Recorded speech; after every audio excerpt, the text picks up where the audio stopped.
तर आपण फीडबद्दल बोलतो होतो गाभण काय पाहिजे मेन ट्रान्झॅक्शन कोणाला माहीत नसेल तर गाभण काळाचं ट्रान्झॅक्शन फीड म्हणून खाद्य येतं ती एक पाहिजे सरासरी 3 किलो. जर डेअरी प्रोटीन कोणाला माहीत असेल तर गोळी पेंड देते ती 1 किलो पाहिजे सरासरी. डेअरी प्रोटीन कारगिल असेल किंवा इतर कंपनीचं कुठलं असेल तरी चालेल. आणि शेंगदाणा पेंड हे मॅन्डेटरी 3 गोष्टी तुम्ही घाला आणि एक लिव्हर टॉनिक फक्त वापरा बस. गाभण काय तुम्ही एवढं जरी वापरलं तरी तुमचं भरपूर आहे. आणि गाईची आर्डर डेव्हलपमेंट जर तुम्हाला चांगली करायची असेल तर व्हायटम एच म्हणजे एचमध्ये मल्टिपल प्रोडक्ट आहेत. मल्टीस्टार आहे, व्हायटमिनचे आहे, बोविट ऑफ सिझेडेस आहे, गोष्टीचे, विटॅमिन एचे, थेन एचे, काय वॉटेवर जे तुम्हाला असेल त्यातलं एक प्रोडक्ट तुम्ही कोणताही वापरा. सकाळी 20 संध्याकाळी 20 आणि वापरा कसा सिरीज घ्या. 10 रुपयाची दुकानातून सिरीज आणा, सिरीज भरा आणि 1 सेकंदाचं काम आहे तोंडात फक्त मारा सकाळ संध्याकाळी बस.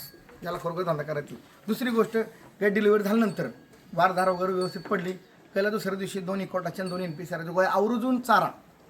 गाय आजारी पडणार नाही म्हणजे जी पुढे प्रॉब्लेम होणार ना ती व्हायचं नाही. इकोटासमध्ये लाईव्ह इस्ट आहे त्यामुळे रवत पिवत चांगला होईल. मध्ये अंगदुखी पोट हा म्हणजे पॅरासिटामॉल सारखी सारखी नाही पॅरासिटामॉलच येते जनावरांची. त्या 2 गोष्टी तुम्ही द्या काही आजार पडणार नाही. आता तिसरी गोष्ट खाद्यामध्ये जर ज्याला काय जमत नाही काहीच अक्कल येत नाही तर एक सिंपल आणि सोबर फॉर्म्युला. दूध कसं वाढतं गायचं रक्त वाढलं की दूध वाढतं बरोबर. मग रक्त वाढवायसाठी काय लागतं 3D रेट शार्कोफेरॉल.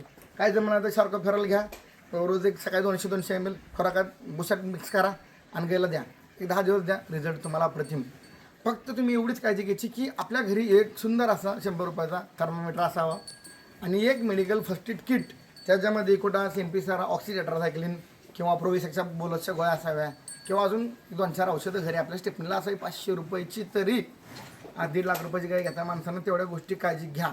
ह्याच्या पलीकडे गायीमध्ये होतं गाय आजारी पडून आमच्याकडे कशा आजारी पडणार गाय आजारी पडूनच नाही दिलं ट्रॅव्हलिंग करून येऊन पण नाही पडून दे. त्याचं कारण काय की लक्ष राहतं आपण चेक करतो कोणती गाय खाती कोणती नाही गाय खात. सिंपल फॉर्म्युला ह्याच्यापेक्षा मोठा विषय नाही काय. आता व्हिडिओला लांब होते राहिल्या गोष्टी उर्वरित आपण पुढच्या व्हिडिओमध्ये सांगूया. धन्यवाद.